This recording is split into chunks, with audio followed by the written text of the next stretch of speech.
పులివెందుల పరిధిలో జరిగినటువంటి జడ్పీటీసీ ఉప ఎన్నికలు రాష్ట్ర వ్యాప్తంగా ఏ విధంగా చర్చనీయాంశమయ్యాయో కూడా మనందరం కూడా చూసాం. ఈ ఎన్నికల్ని చాలా ప్రతిష్టాత్మకంగా తీసుకున్నటువంటి తెలుగుదేశం పార్టీ, అదేవిధంగా వైసీపీ చాలా హోరాహోరీగా కూడా ప్రయత్నాలు చేశాయి గెలవడానికి. ఇందులో భాగంగా తెలుగుదేశం పార్టీ అక్రమాలకు ఏ విధంగా పాల్పడి దొంగ ఓట్లు వేయించుకున్నారు కూడా మనం చూసాం. ఏకంగా రిగ్గింగ్ చేశారు. అయితే ఫలితం మాత్రం ఏకపక్షంగా తెలుగుదేశం పార్టీకి మద్దతుగానే భారీ మెజారిటీ రావడం జరిగింది. దీంతో వైసీపీ నాయకులు చెప్తున్న మాటలు, అదేవిధంగా అక్కడ తెలుగుదేశం పార్టీ ఏ విధంగా బిహేవ్ చేసింది, పోలీసులు ఏ విధంగా పనిచేశారు, ఏకంగా జిల్లా కలెక్టర్ గారి ఆధ్వర్యంలో ఏ విధంగా దొంగ ఓట్లు వచ్చి వేశారు, అంటే పక్క మండలాల నుంచి, పక్క నియోజకవర్గాల నుంచి వచ్చి ఏ విధంగా రిగ్గింగ్ చేశారో కూడా మనం చాలా స్పష్టంగా చూసాము. అదేవిధంగా అనేక యూట్యూబ్ ఛానల్స్ వాళ్ళు కూడా అక్కడికి వెళ్ళి గ్రౌండ్ రిపోర్ట్ను కూడా కనుక్కోవడం జరిగింది. వాళ్ళు కూడా వాళ్ళ ఛానల్స్లో చాలా స్పష్టంగా చెప్పడం జరిగింది. మెయిన్ స్ట్రీమ్ మీడియాలో కూడా వచ్చింది, ఈవెన్ నేషనల్ మీడియాలో కూడా వచ్చింది. సో వైసీపీ ఆరోపణలకు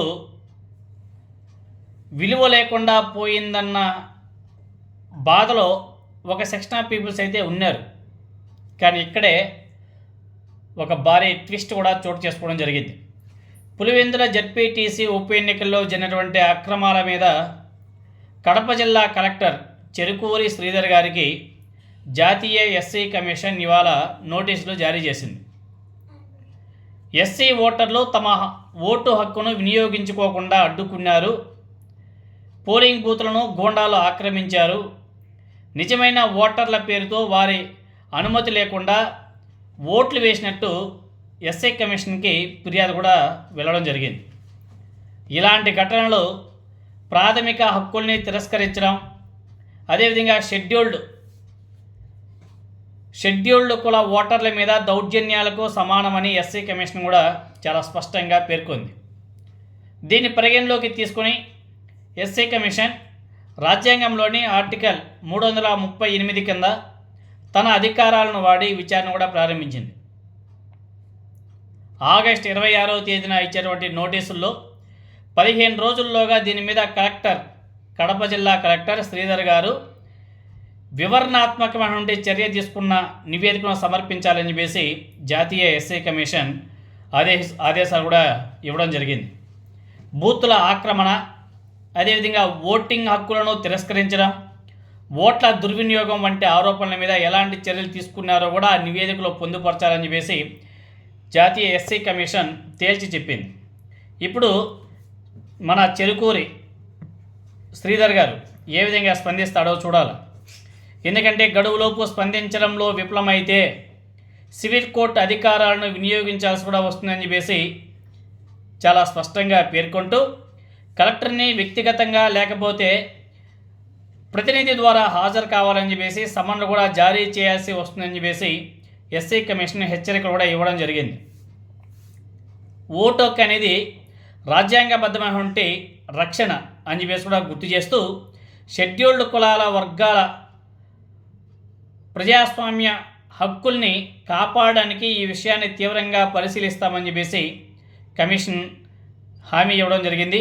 అదేవిధంగా కూటమి ప్రభుత్వానికి కూడా గట్టి షాక్ ఇవ్వడం కూడా జరిగింది. అంతేకాదు దీనికి సంబంధించి వైఎస్ఆర్ కాంగ్రెస్ పార్టీ లీగల్గా కూడా పోరాటం చేయాలని చెప్పేసి ఆల్రెడీ ఎన్నికల కమిషన్కి లెటర్ కూడా పెట్టారు. వాళ్ళు మాకు ఆ క్లిప్పింగ్స్ అని కూడా ఇవ్వండి, వీడియో ఫుటేజ్ అని కూడా మాకు ఇవ్వండి, మేము లీగల్గా వెళ్ళడానికి మాకు సోర్స్ కావాలి అని చెప్పేసి వాళ్ళు ఎలక్షన్ కమిషన్కి లేఖ రాశారు. మరి ఐ థింక్ ఇప్పటివరకు వాళ్ళైతే స్పందించిన దాఖలాలు అయితే కనిపించలేదు. సో వాళ్ళు వీడియో క్లిప్పింగ్స్ ఇస్తారా అంటే అది కూడా ఒక పెద్ద క్వశ్చన్ మార్కే. ఎందుకంటే రాహుల్ గాంధీ గారు వీడియో క్లిప్పింగ్స్ అడిగితే కేంద్ర ఎలక్షన్ కమిషన్ ఏ విధంగా రెస్పాండ్ అయ్యేదో మనం చూసాం. ఇంకా రాష్ట్ర ఎలక్షన్ కమిషన్ కూడా అదే విధంగా రెస్పాండ్ అవుతుందని చెప్పేసి చాలామంది అనుకుంటున్నారు. సో జాతీయ ఎస్సీ కమిషన్ అనేది స్పందించడం ఈ కూటమి ప్రభుత్వానికి బిగ్ షాక్ అనేసి కూడా చెప్పుకోవాలి. అదేవిధంగా తిరుపతికి సంబంధించి డిప్యూటీ మేయర్కి సంబంధించి ఎలక్షన్ జరిగినప్పుడు అక్కడ జరిగినటువంటి వ్యవహారాల గురించి కూడా జాతీయ ఎస్సీ కమిషన్ సీరియస్ అయింది. ఈ రెండు విషయాల్లో మాత్రం కూటమిని గట్టిగా ఏకీపారేయడానికి వైఎస్ఆర్ కాంగ్రెస్ పార్టీ కూడా సిద్ధంగా ఉన్నట్టుగా చాలా స్పష్టంగా అర్థమవుతుంది. సో మన చెరుకూరి శ్రీధర్ గారు ఏ విధంగా రెస్పాండ్ అవుతాడు, దాని మీద ఏమి నివేదిక ఇస్తాడు అన్నది చూద్దాం.